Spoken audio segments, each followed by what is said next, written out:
प्रिय विद्यार्थियों, सामाजिक ज्ञान ऑनलाइन क्लास में आपका एक बार फिर से स्वागत है।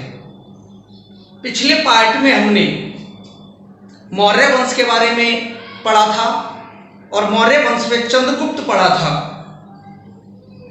और उसके बाद अगला जो हमारा चंद्रगुप्त मौर्य के बाद मौर्य वंश में अगला शासक है वो है बिंदुसार।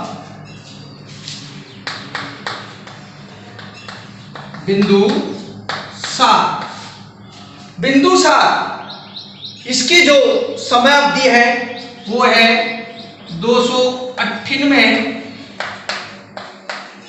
ईस्वी पूर्व से 272 ईस्वी पूर्व तक। बिंदुसार कौन था? बिंदुसार कौन था? सबसे पहली बात तो बिंदुसार चंद्रगुप्त मौर्य का पुत्र व उत्तराधिकारी था। चंद्रगुप्त मौर्य का पुत्र व उत्तराधिकारी था। तो हम चर्चा करते हैं बिंदुसार के बारे में। मौर्य वंश के अगले शासक बिंदुसार। बिंदुसार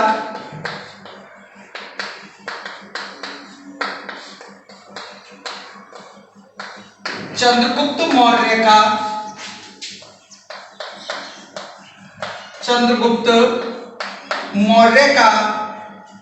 पुत्र व उत्तराधिकारी था। पुत्र व उत्तराधिकारी था। पुत्र व उत्तराधिकारी था, यानी बिंदुसार चंद्रगुप्त मौर्य का पुत्र और उत्तराधिकारी था। इसे यूनानी लेखक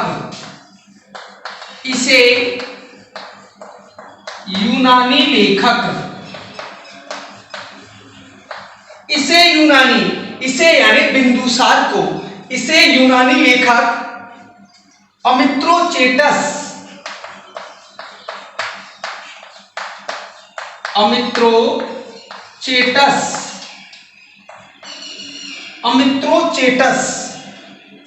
कहते थे।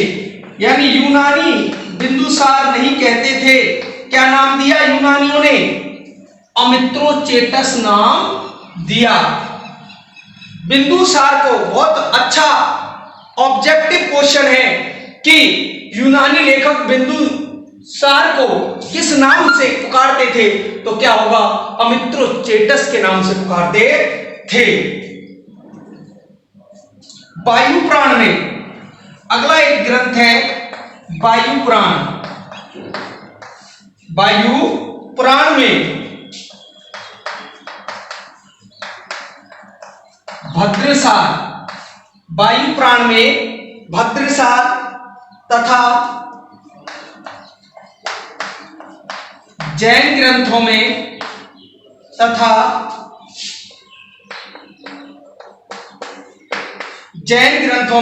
भद्रसार तथा जैन ग्रंथों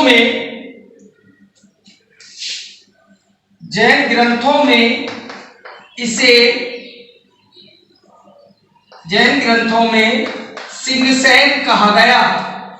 सिंहसेन नाम दिया या कहा गया। अब एक तो भद्रसार तथा जैन ग्रंथ में बिंदुसार का नाम क्या है? सिंहसेन बता दिया गया। तब आपसे क्वेश्चन पूछे कि जैन ग्रंथ में बिंदुसार को क्या नाम दिया गया? तो क्या नाम दिया गया? सिंहसेन नाम दिया गया। और यूनानी लेखकों ने अमित्रोचेटस का नाम दिया। इसने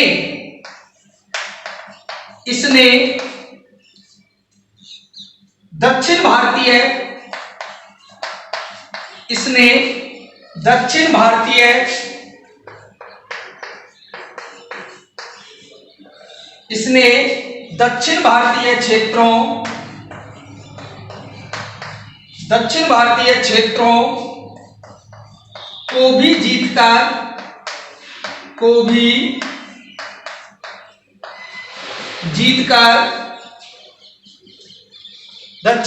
क्षेत्रों को भी जीतकर मगध साम्राज्य में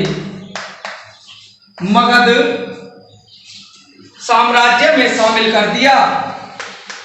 मगध साम्राज्य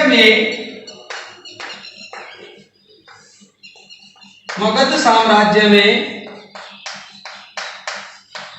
शामिल कर दिया। अब एक बार देखते हैं, फिर आगे और चर्चा करते हैं बिंदुसार की। तो कुछ लाइनों में पहले देख लेते हैं कि बिंदुसार कौन था। सबसे पहला प्रश्न बिंदुसार कौन था और इसका शासन काल क्या था। तो बिंदुसार का जो शासन काल है वो था 298 ईस्वी पूर्व से 272 ईस्वी पूर्व तक।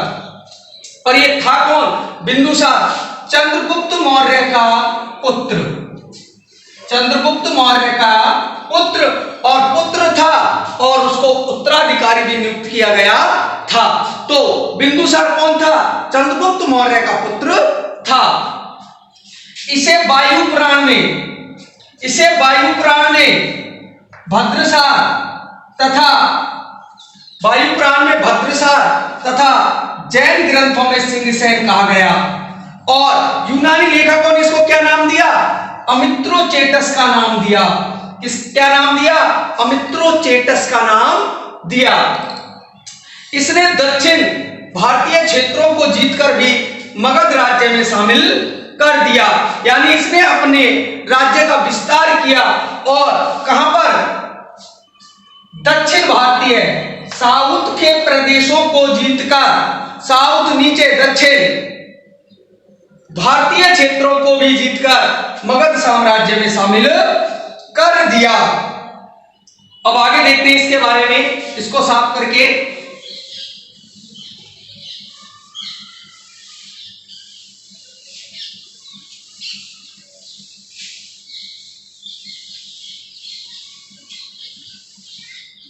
दिव्य वादान के अनुसार एक नई चीज आई है, दिव्य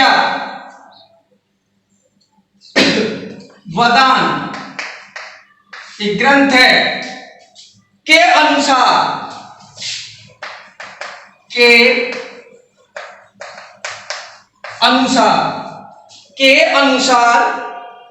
इसके शासन काल में,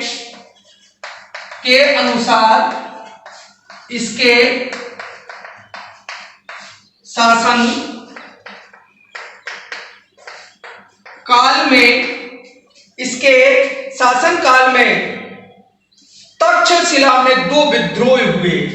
तक्षशिला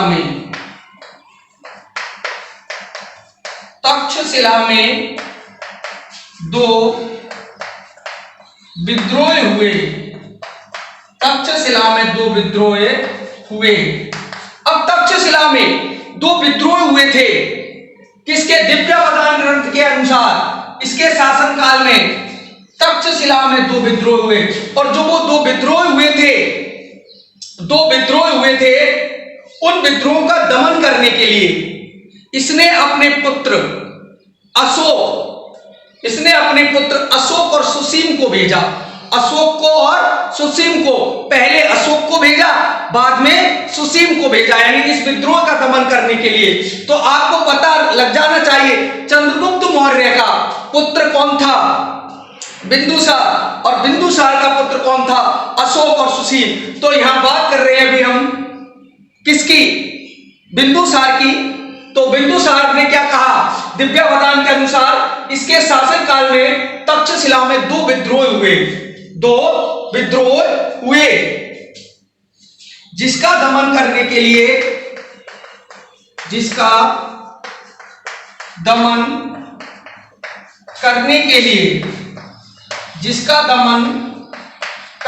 लिए यानी उस विद्रोह को दबाने के लिए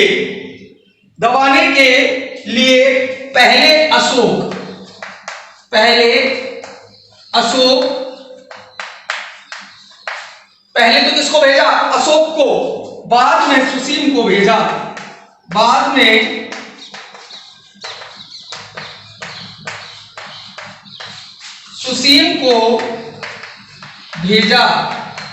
पहले किसको भेजा? अशोक को, उस विद्रोह को दबाने के लिए। बाद में सुसीम को भेजा।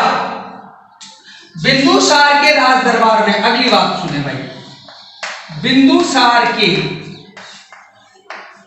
राज दरबार में बिंदुसार के राज दरबार में यूनानी शासक, ध्यान रखना, यूनानी शासक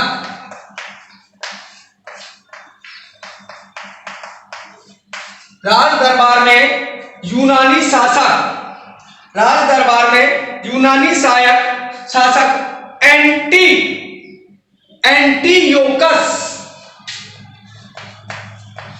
एंटीयोकस, यूनानी शासक का नाम क्या है?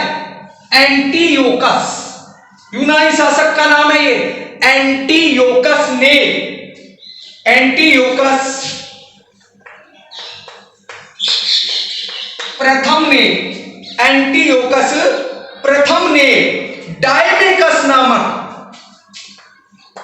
डायमेकस, याद रखना, डायमेकस यानी यूनानी शासक। बिंदुसार के शासनकाल में यदि क्वेश्चन ये आ जाए, बिंदुसार के शासनकाल में यूनानी शासक, किस यूनानी शासक ने किस राजदूत को भेजा?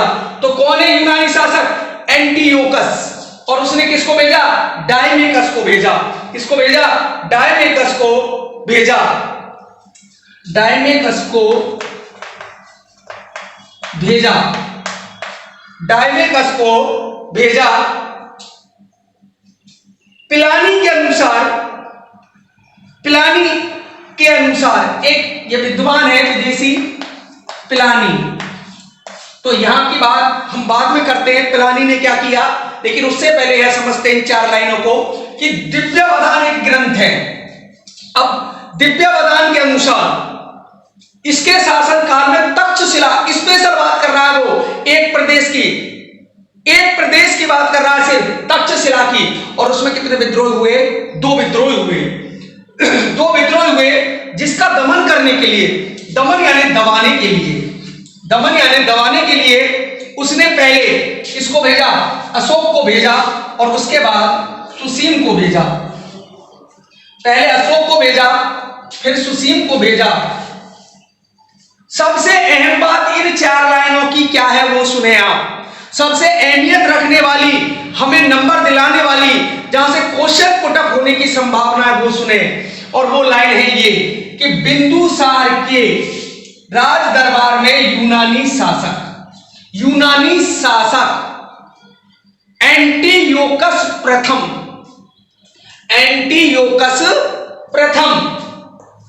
ने डायमेकस को भेजा। डायमेकस एक राजदूत बनकर आया था, वहां की गतिविधियों को जानने के लिए, वहां के शासनकाल को जानने के लिए, वहां की प्रशासनिक व्यवस्था को जानने के लिए। तो किसने भेजा? एंटीयोकस प्रथम ने, यूनानी शासक एंटीयोकस प्रथम, एंटीयोकस प्रथम ने डायमेकस को भेजा, डायमेकस को राजदूत बनाकर भेजा। अगली बात करते हैं हम प्लानी की। देखो प्लानी क्या है? प्लानी के अनुसार मिस्र नरेश, प्लानी एक विद्वान ही है, के अनुसार मिस्र नरेश फिलाडेल्फस ने डियानिसियस, उसने अगली बात कही है, डियानिसियस मिस्र राजदूत बिंदुसार के दरबार में भेजा। दोनों ही क्वेश्चन इंपॉर्टेंट है। पहला तो यह है कि पहला यूनानी शासक कौन था? एंटीयोकस, जिसने किसको भेजा? डायमेकस को। ध्यान रखना, बिंदुसार के दरबार में 2 आए हैं, यूनानी और मिस्र। तो यूनानी पहला कौन सा है? एंटीयोकस प्रथम ने किसको भेजा? डायमेकस को। किसने भेजा? एंटीयोकस ने। एंटीयोकस प्रथम ने किसको भेजा? डायमेकस को भेजा। और अगली बात मैं यहां लिख रहा हूं, आप उसे ढंग से देखें, दोनों में बहुत अंतर है, दोनों से क्वेश्चन आने की बहुत संभावना है।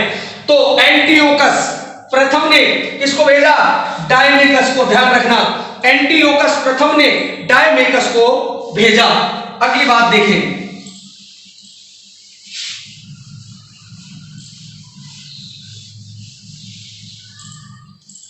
डायमेकस को भेजा प्लानी के अनुसार।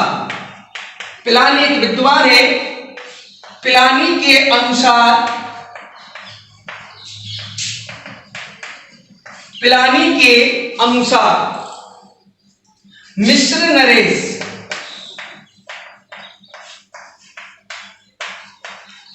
पिलानी के अनुसार मिस्र नरेश, पिलानी के अनुसार मिस्र नरेश फिलाडेल्फस,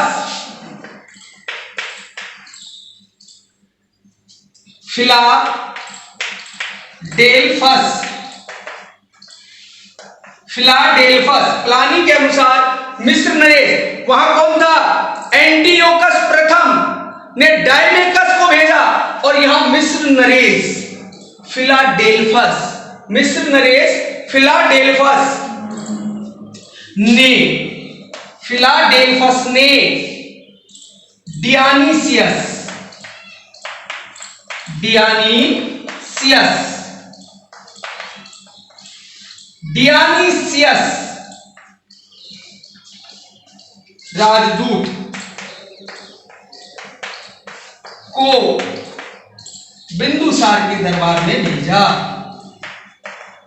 बिंदुसार के दरबार में भेजा।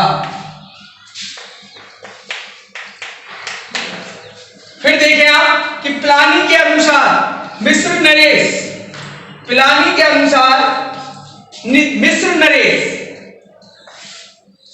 कौन है? फिलाडेल्फस, नाम मत भूल जाना, फिलाडेल्फस। और वहां है एंटियोकस प्रथम जिसने भेजा डायमेकस को, और यहां बात कर रहे हैं हम फिलाडेल्फस की जिसने भेजा डियानीसियस को, जिसने भेजा डियानीसियस को। ध्यान रखना, एंटिकोयस प्रथम ने डायमेकस को और फिलाडेल्फस ने डियानीसियस को भेजा।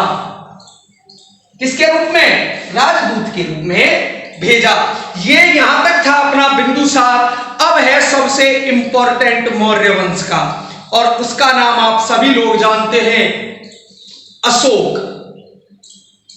अशोक के नाम से वो विख्यात है और आज हम उसकी विस्तृत चर्चा करेंगे यहां अशोक की, कि यह अशोक कौन है और इसका हमारे मध्यकालीन भारत में क्या इतिहास है।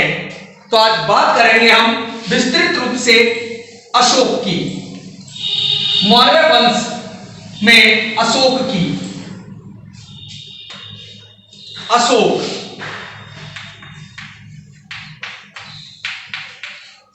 अशोक मौर्य वंश में अशोक, जिसका शासन काल है 273 से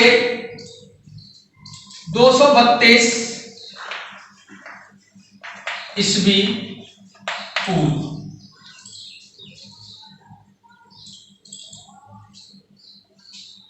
अशोक जो बिंदुसार का पुत्र था, और यह जो अशोक है ना, इसको राजगद्दी पर बिंदुसार ने बैठाया नहीं था, उसके विपरीत जाकर बैठा था। यानी उसकी इच्छा नहीं थी बिंदुसार की कि यह राजगद्दी को संभाले, लेकिन यह जबरदस्ती उस राजगद्दी पर बैठा। कैसे बैठा? चलो चर्चा करते हैं इस बात की हम, कि जैन अनुश्रुति के अनुसार, जैन ग्रंथ के अनुसार, या एक जैन अनुश्रुति के अनुसार, श्रुति यानी लेख के अनुसार, जैन अनुश्रुति के अनुसार, जैन अनुश्रुति के अनुसार अशोक ने, जैन अनुश्रुति के अनुसार अशोक ने बिंदुसार की, अशोक ने बिंदुसार की इच्छा के विरुद्ध, इच्छा के विरुद्ध मगध के शासन पर अधिकार कर लिया। मगध के शासन पर अधिकार कर लिया।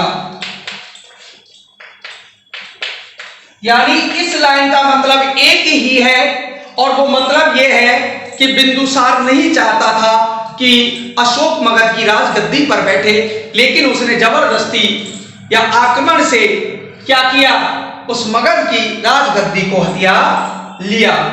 मास्की तथा गुज्जरा दो अभिलेख है, ध्यान रखना।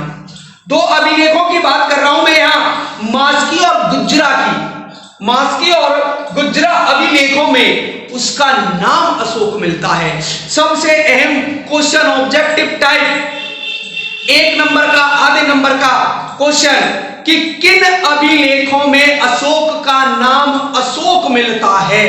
क्वेश्चन बहुत इंपॉर्टेंट है कि किन अभिलेखों में अशोक का नाम अशोक मिलता है, तो वो है मास्की और गुज्जरा।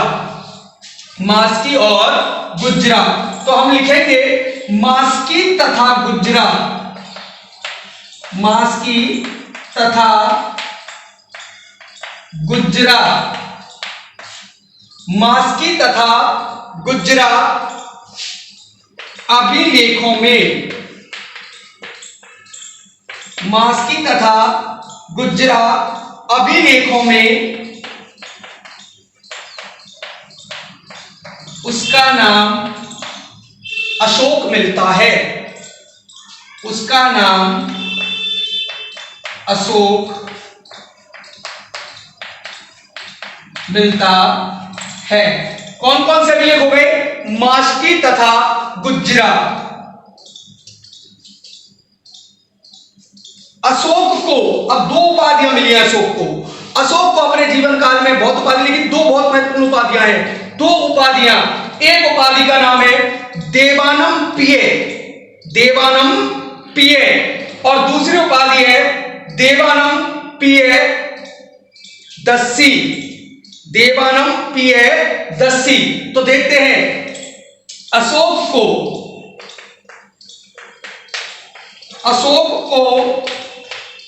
देवानापियम, देवानाम पिय, देवानाम पिय, एक उपाधि तो ये हो गई, देवानम पिय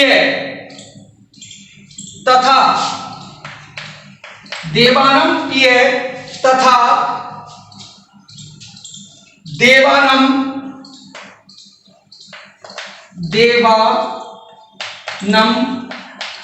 पियदस्सी,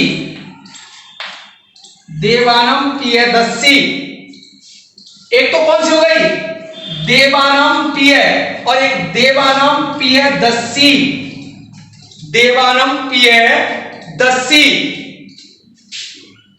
की उपाधि दी गई, की उपाधि दी गई, यानी इसकी उपाधियां, यानी इसका उपनाम रख दिया। कौन कौन सा? देवानाम पियम तथा देवानाम पियदस्सी। अभी हम चर्चा कर रहे हैं इसके बारे में, बात करेंगे असली बात अभी थोड़ी देर में, इसी वीडियो में करेंगे हम। इसकी उपाधि देवानम पिय और देवानम पियदस्सी की उपाधि दी गई। अशोक का विवाह, अभी तो हम इसकी हल्की हल्की जानकारी प्राप्त कर रहे हैं। तो इसका विवाह विदिशा की राजकुमारी से हुआ, इसका विवाह विदिशा की राजकुमारी से हुआ, और उसने 2 बच्चों को जन्म दिया। लड़की का नाम था संघमित्रा और पुत्र का नाम था महेंद्र। पुत्र का नाम क्या था? महेंद्र। तो हम बात करते हैं कि अशोक का विवाह, अशोक का विवाह, अशोक का विवाह विदिशा की राजकुमारी, विदिशा की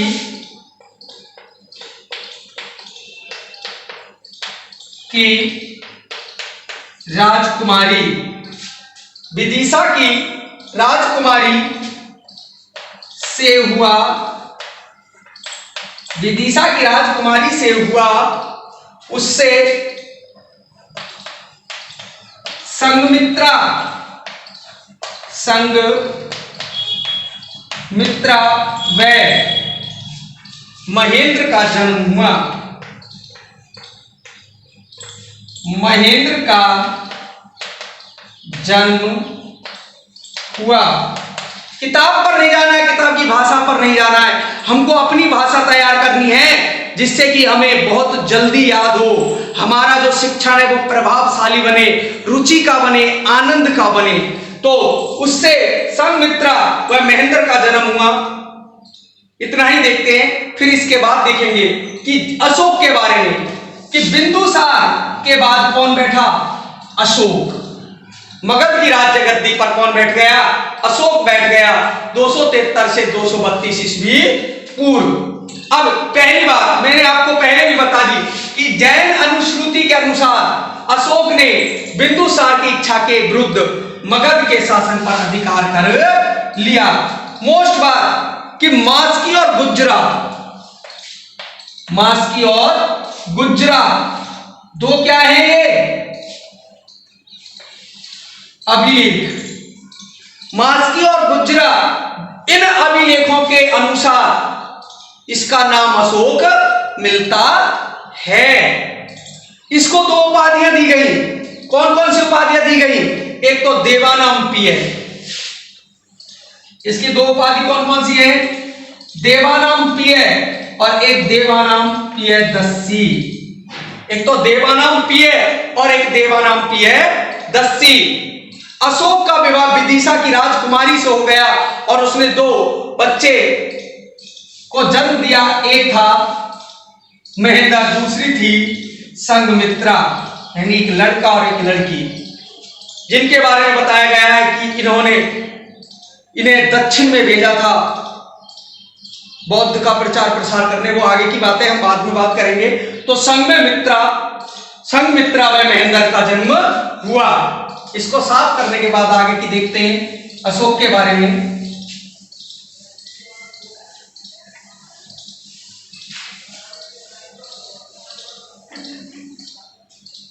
राज्याभिषेक के 7 वर्ष बाद, राज्याभिषेक के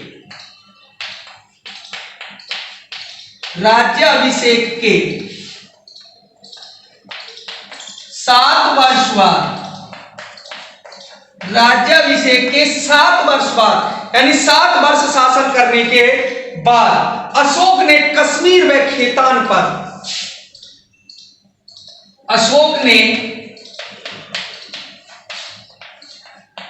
राज्याभिषेक के 7 वर्ष बाद अशोक ने कश्मीर व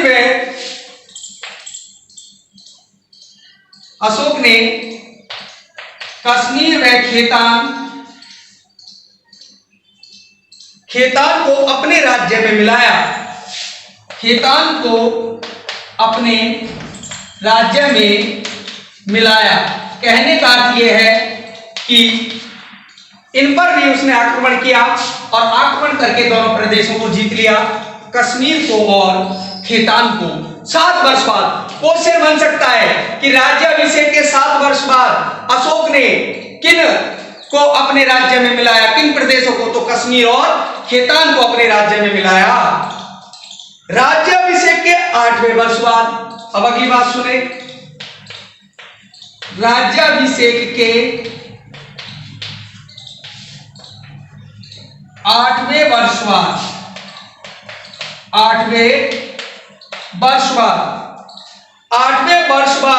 261 ईस्वी पूर्व, अहम बात कर रहा हूं अशोक की, सबसे अहम बात जो आप जानते हो कलिंग युद्ध की, वही चर्चा करने जा रहा हूं मैं कि राज्याभिषेक के 8वें वर्ष बाद यानी 261 ईस्वी पूर्व, 261 ईस्वी पूर्व अशोक ने कलिंग पर आक्रमण किया। ईस्वी पूर्व अशोक ने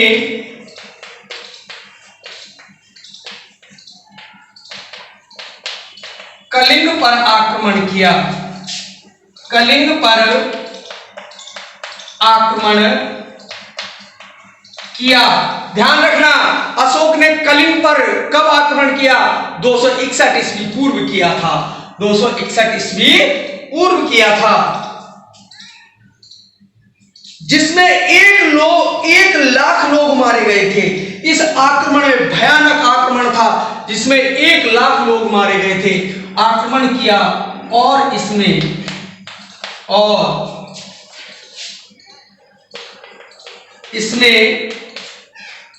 1,00,000 लोग मारे गए थे। इसमें 1,00,000 लोग मारे गए थे। इसमें कितने लोग मारे गए थे? 1,00,000 लोग मारे गए थे। इस नरसंहार ने, अब ध्यान रखना, इस नरसंहार ने यानी लोगों की मौतों ने अशोक के हृदय को क्या कर दिया? वेदन कर दिया, पिघला दिया। लोग मारे गए थे। इस नरसंहार ने, इस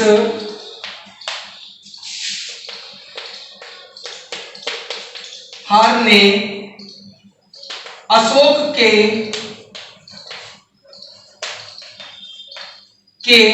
हृदय, अशोक के हृदय को पिघला दिया, विचलित कर दिया, कुछ भी लिख सकते हैं। फिर उसने अपना शस्त्र त्याग दिया। इस युद्ध के बाद क्वेश्चन बनता है कि किस युद्ध के बाद अशोक ने शस्त्र त्याग दिया? तो कौन से युद्ध के बाद? कलिंग युद्ध के बाद पिघला दिया। और अशोक ने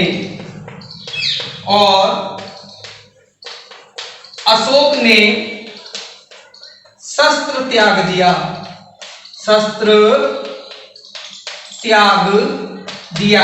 यहीं तक चर्चा करेंगे पहले, फिर बाद में देखेंगे कि राज्याभिषेक के 7वें वर्ष बाद, ध्यान रखना 7वें और 8वें वर्ष बहुत महत्वपूर्ण है ये उसके जीवन काल के, कि 7 वर्ष बाद तो अशोक ने कश्मीर और खेतान पर आक्रमण किया, उस पर विजय प्राप्त की, और 8वें वर्ष बाद 261 ईस्वी पूर्व, डेट ध्यान रखना, 261 ईस्वी पूर्व, 261 ईस्वी पूर्व अशोक ने किस पर आक्रमण किया? कलिंग पर आक्रमण किया।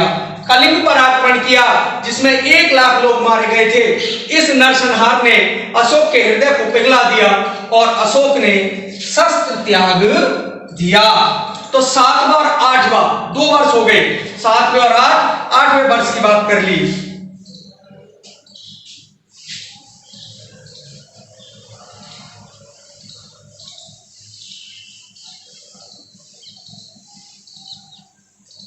फिर उसने क्या परिवर्तन किया जब उसका हृदय पिघल गया? तो उसने कलिंग की राजधानी, फिर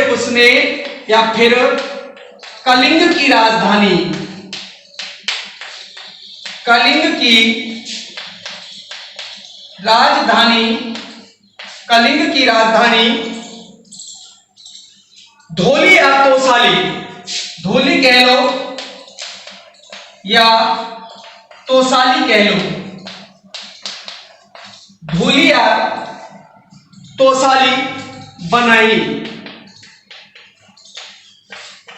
धोली या तोसाली बनाई, और बौद्ध धर्म की शिक्षा प्राप्त की, और बौद्ध धर्म की शिक्षा प्राप्त की, बौद्ध धर्म की शिक्षा प्राप्त की, और बौद्ध धर्म की शिक्षा प्राप्त की। अगली उसने कार्य क्या किया? कलिंग युद्ध के बाद भेरी घोष यानी रण घोष, युद्ध की घोषणा के बाद, भेरी कह लो, रण कह लो, युद्ध कह लो, कि भेरी घोष के स्थान पर उसने धम्म घोष अपनाया, यानी धर्म का मार्ग अपनाया, शिक्षा प्राप्त की, और भेरी घोष के स्थान पर यानी युद्ध की घोषणा के स्थान पर भेरी घोष के स्थान पर भेरी घोष के स्थान पर धम्म घोष अपनाया। धम्म घोष अपनाया। धम्म घोष अपनाया। भेरी घोष के स्थान पर धम्म घोष अपनाया, यानी युद्ध के स्थान पर धर्म का रास्ता अपना लिया। एक पुस्तक है और उसके लेखक है, बहुत महत्वपूर्ण है, बहुत कंपटीशनों तक आती है। कलहन की पुस्तक है वो राजतरंगिणी। कलहन यहां विद्वान थे तो कलहन की एक पुस्तक है राजतरंगिणी। कलहन की पुस्तक का नाम है राजतरंगिणी। उसके अनुसार बताया जाता है कि जो अशोक था वो शिव का बहुत बड़ा उपासक था। शिव का, जो हमारे शिव भगवान हैं, उनका क्या था, बहुत बड़ा उपासक था। राजतरंगिणी, तो लाइन याद रखें, राजतरंगिणी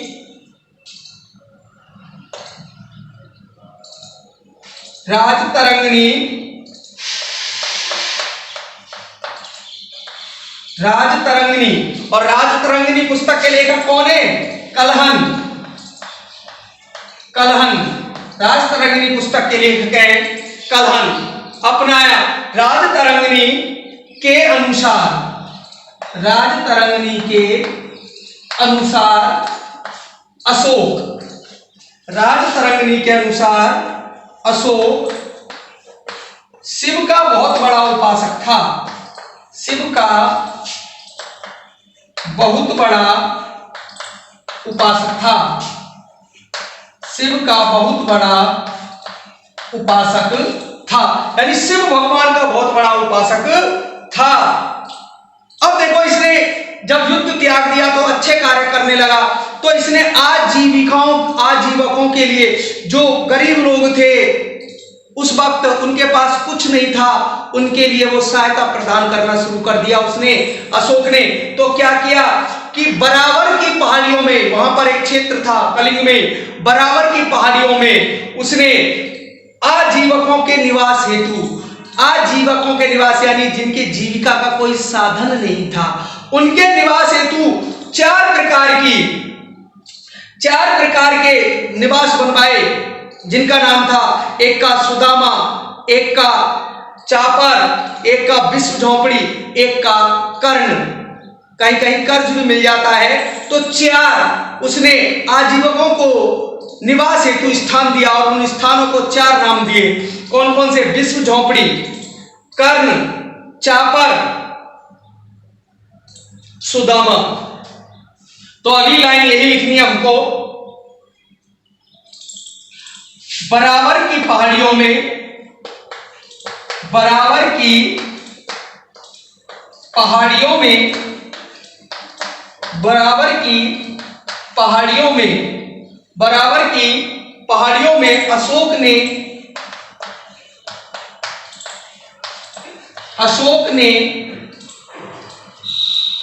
आजीविकों के निवास हेतु, आजीविकों के निवास हेतु सुदामा,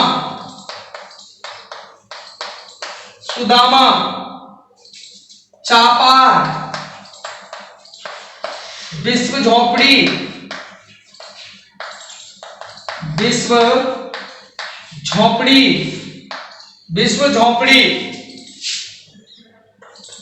कर्ण का निर्माण कराया, कर्ण का निर्माण कराया। एक बार यहां तक देखते हैं दोबारा कि कलिंग की विजय के बाद उसने शस्त्र त्याग कर दिया। तो उसने क्या किया? कलिंग में जाके सबसे पहले तो वहां की स्थितियों को सुधारने के लिए इसने धोली और तोसाली, वहां एक गांव है या शहर है, कस्बा है, उसको अपनी राजधानी बनाया और बौद्ध धर्म की शिक्षा प्राप्त की, और बौद्ध धर्म की शिक्षा प्राप्त की और भेरी घोष के स्थान पर धम्म घोष की घोषणा की। और राजतरंगिणी, महत्वपूर्ण बात, क्वेश्चन आ सकता है कि राजतरंगिणी के लेखक कौन है? कलहन, या कलहन की पुस्तक का नाम क्या है? राजतरंगिणी। क्या है?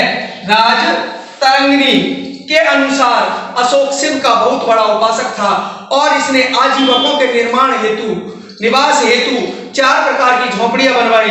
और वो क्या है? एक सुदामा, एक चापा, एक विश्व झोपड़ी और एक कर्ण। आगे देखते हैं।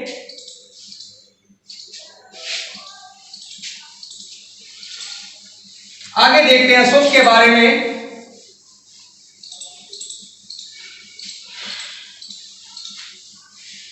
राज्याभिषेक के 10वें वर्ष, 7 पढ़ लिया, 8 पढ़ लिया, 9 में कोई उपलब्धि नहीं थी इसकी, तो 10 में क्या किया उसने?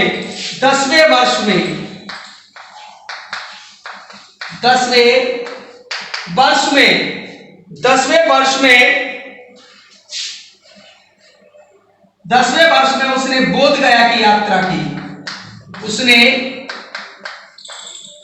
बोध गया की यात्रा की, बोध गया की यात्रा की 10वें वर्ष में। कौन से वर्ष में?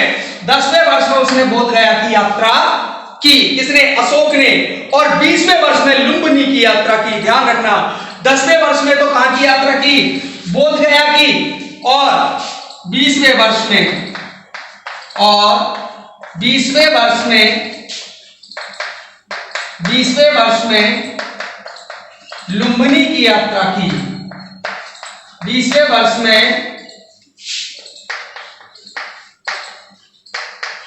लुम्बिनी की यात्रा की और 20वें वर्ष में लुम्बिनी की यात्रा की। 10वें वर्ष में बोध गया की और 20वें वर्ष में लुम्बिनी की यात्रा की। और उसने जो कर था, जो पहले कर ज्यादा लिया था जाता था, उसको कम कर दिया और उसने कर 1/6 के स्थान पर 1/8 कर दिया। और उसने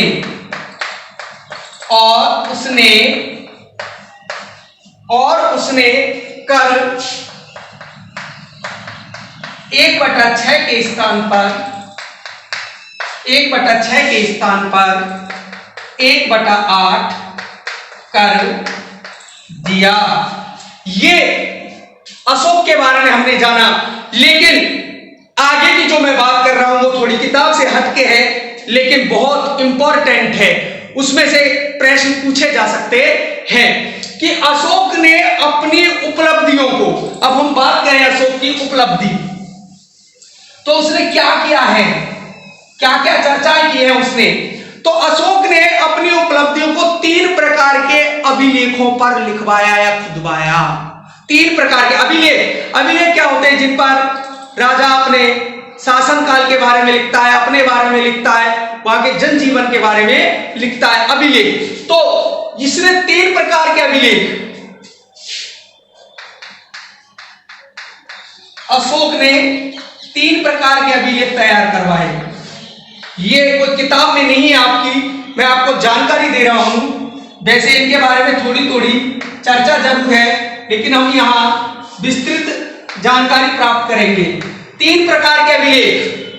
पहला है शिलालेख, शिलालेख। दूसरा है स्तंभलेख, स्तंभलेख। और तीसरा है गुहालेख, तीसरा है गुहालेख।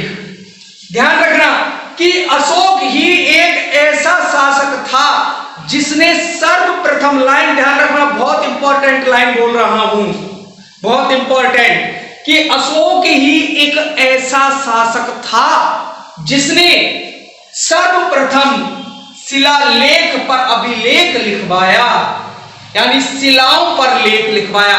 शिला यानी चट्टानों पर अपने बारे में लिखवाया, अपनी उपलब्धियों के बारे में। स्तंभलेख, स्तंभलेख होते हैं खंभों पर जो लेख लिखे जाते हैं, उनको स्तंभलेख कहते हैं। और गुहालेख जो गुफाओं में लिखे जाते थे। तो 3 प्रकार के अभिलेख थे अशोक के, शिलालेख, स्तंभलेख और गुहालेख।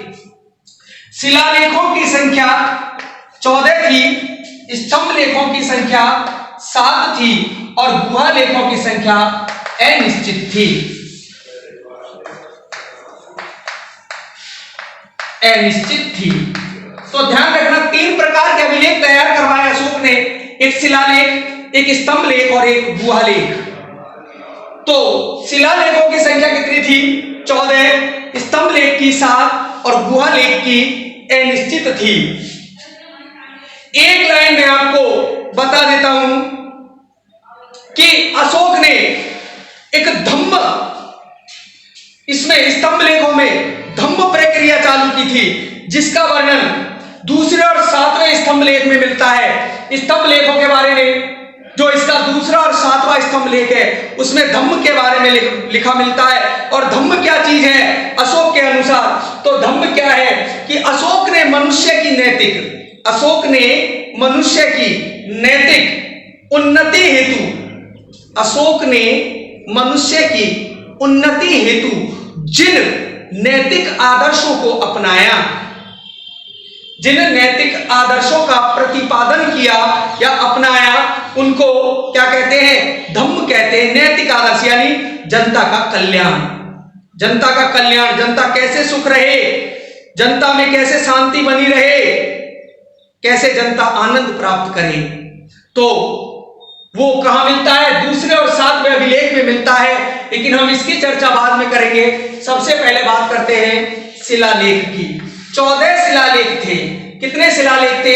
14। और प्रत्येक एक शिलालेख का वर्णन करेंगे हम कि किस शिलालेख पर क्या लिखा था। तो चर्चा करते हैं, आओ, अशोक के शिलालेखों की। ध्यान रखना, शिलालेख थे 14, स्तंभ लेख थे 7 और गुहा लेख अनिश्चित थे।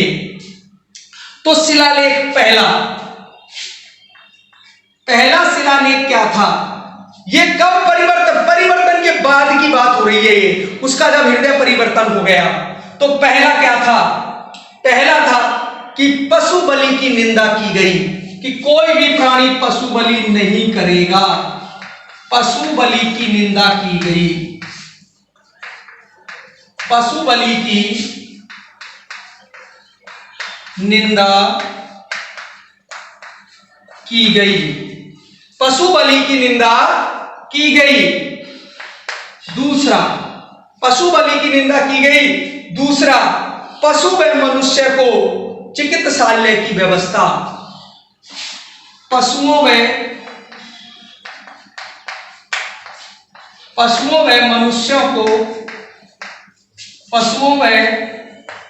मनुष्यों को चिकित्सालय की व्यवस्था,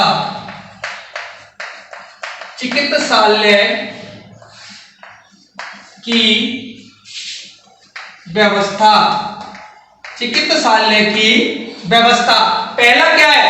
पशु बलि की निंदा। दूसरा क्या है? पशुओं व मनुष्यों को चिकित्सालय की व्यवस्था। तीसरे शिलालेख में क्या है? तीसरे शिलालेख में है राजकीय अधिकारियों को, जो उसके अधिकारी थे, राजकीय अधिकारियों को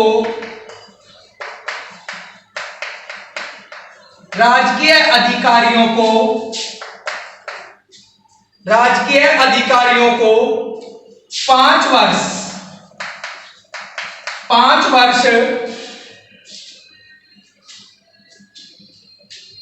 वर्ष पर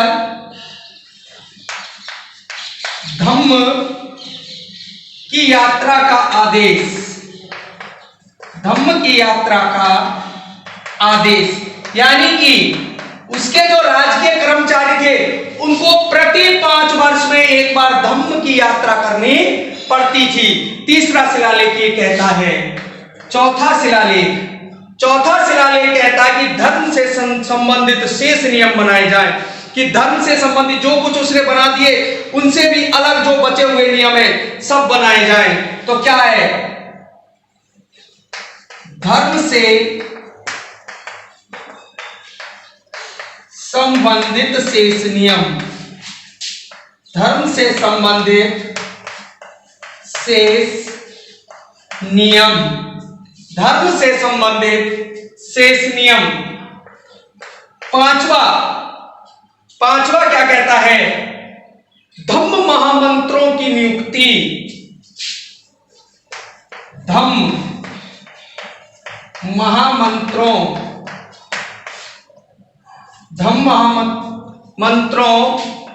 की नियुक्ति, कि धम्म की रक्षा करने वाले राजकीय कर्मचारियों की नियुक्ति की जाएगी। कौन से शिलालेख के दौरान? 5वें शिलालेख के दौरान। 6वां शिलालेख क्या कहता है? इसमें आत्मनियंत्रण की शिक्षा दी जाएगी कि अपनी आत्मा पर कैसे काबू रखा जाता है। तो 6वां है आत्मनियंत्रण की शिक्षा। आत्मनियंत्रण की शिक्षा, आत्मनियंत्रण की शिक्षा। 6वां हो गया आत्मनियंत्रण की शिक्षा। 6, पहले 6 देखते हैं, उसके बाद बाकी के देखेंगे। तो पहले में क्या है? पशु बलि की निंदा, कि कोई भी व्यक्ति पशु बलि नहीं करेगा, उसकी निंदा की गई। दूसरे में पशुओं के लिए और मनुष्यों के लिए चिकित्सालय की व्यवस्था। तीसरे में प्रत्येक राजकीय अधिकारी को 5 वर्ष पर धम्म की यात्रा। चौथा धर्म से संबंधित शेष नियम। 5वां धम्म महामंत्रों की नियुक्ति, धम्म महामंत्रों की नियुक्ति। 6वां आत्मनियंत्रण की शिक्षा। 6वां क्या है? आत्मनियंत्रण की शिक्षा है। 5वां धम्म महामंत्रों की नियुक्ति है। बाकी का देखेंगे 6 के बाद।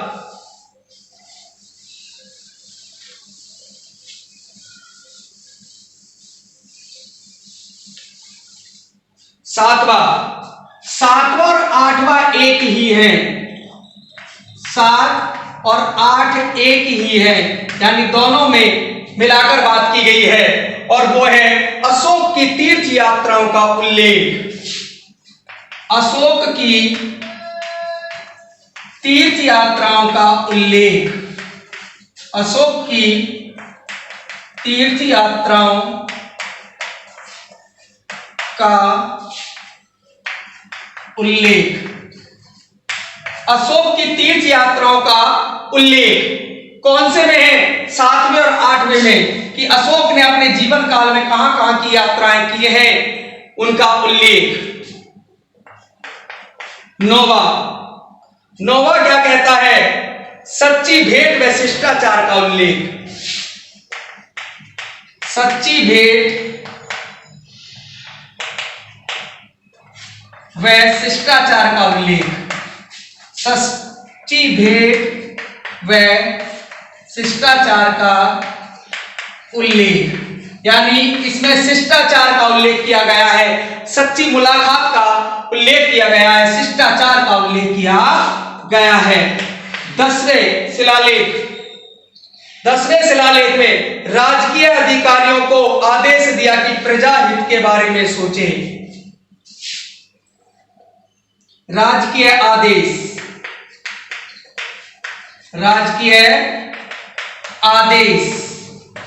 प्रजा हित के बारे में, प्रजा हित के बारे में, कि जितने भी राज कर्मचारी हैं वो सब किसके बारे में कार्य करेंगे?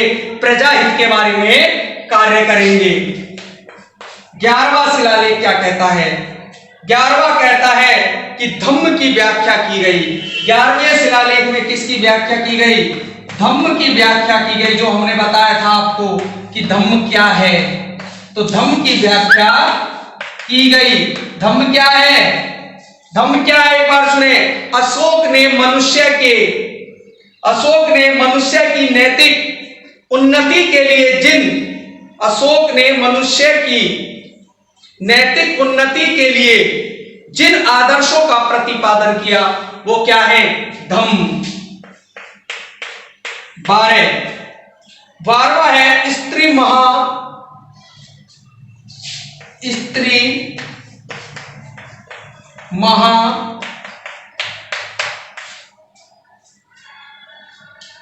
महामात्रों की नियुक्ति कि पुरुष भी होंगे और स्त्रियां भी होंगी।